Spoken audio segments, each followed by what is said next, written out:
get you up to speed on the latest in sports. I'm Sean Yao. Let's kick off with some action from the PBA on tour, where the Terra Firma Jeep and the Converge Fiber Xers grabbed fresh wins.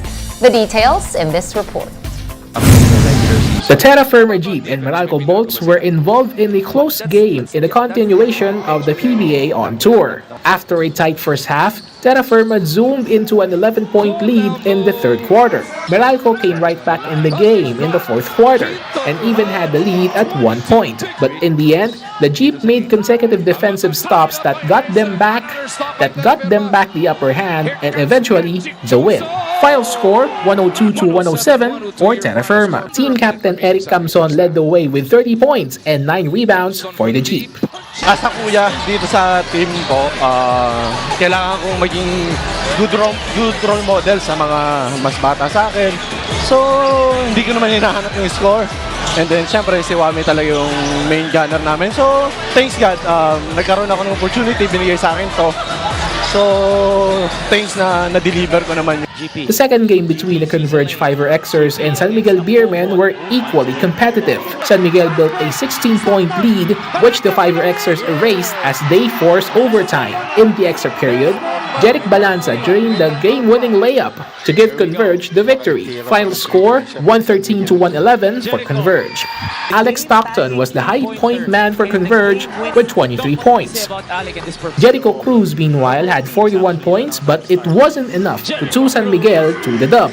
PBA On Tour action resumes on Wednesday at the Inaris Arena in Pasig. First to take the stage are the Barangay Ginebra Gin Kings against the Blackwater Bossing at 5 p.m., followed by the Fiber Xers against the TNT Tropang-Giga. Gilas Pilipinas was knee-deep in their FIBA World Cup preparations, even on Father's Day. Yesterday, the national team resumed training at the Inspire Sports Academy in Calamba, Laguna. On his Instagram account, Gilas head coach Chot Reyes shared a glimpse of the team's training. New dad Scotty Thompson was also seen working out. Other dads in the gym were assistant coaches Tim Cone, Jong Uy Chico and Josh Reyes, as well as players Japet Aguilar, CJ Perez, and Poy Aram. Gilas had 2 practice sessions on Sunday as the team ramps up its FIBA World Cup campaign. The team will soon fly to Europe for pocket tournaments and training camps. And Pinoy gymnast Carlos Yulo bagged 2 more gold medals over at the Asian Artistic Gymnastics Championships in Singapore. Yulo lorded over the men's vault event with a score of 14.299. He zoomed past the bets from Uzbekistan and South Korea. The 23-year-old Olympian also won gold in the parallel bars with a score of 15.266. There, he beat his Japanese and Chinese counterparts while bagging another bronze in the high bar event. With this haul, Yulo will come home with 5 medals from the event, 3 of which are gold. We're taking a quick time out. The game on One News Now will return after this quick break. Stay tuned.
still watching the game on One News now. I'm Sean Yao. Max Verstappen won the Canadian Grand Prix from pole position to stretch his Formula One championship lead. The Dutch racer led every lap as he took his career tally to 41 wins and Red Bull's milestone 100th victory. Red Bull has won every race so far this season, and this is Verstappen's fourth win in a row. While Red Bull toasted a landmark victory, it wasn't a perfect day for the team as Sergio Perez continued to struggle. The Mexican finished sixth, the third consecutive time that he missed the podium. And NBA legend Michael Jordan has reached a deal to sell his majority stake in the Charlotte Hornets. This ends Jordan's 13-year run as the one in charge of the team. The sale is reportedly for a whopping $3 billion. Hornets minority stakeholder Gabe Plotkin and Atlanta Hawks minority owner Rick Schnall led the buyers group. Part of the deal is that Jordan will stay as minority owner of the team, subject to the approval of the NBA Board of Governors. MJ purchased the club for a reported $275 million in 2010 and was the only African-American owner in the NBA. Get your fill of the latest in sports at onesports.ph. Meantime, the Newsday continues later at 4:30 p.m. I'll see you then. I'm Sean Yao. We are One News.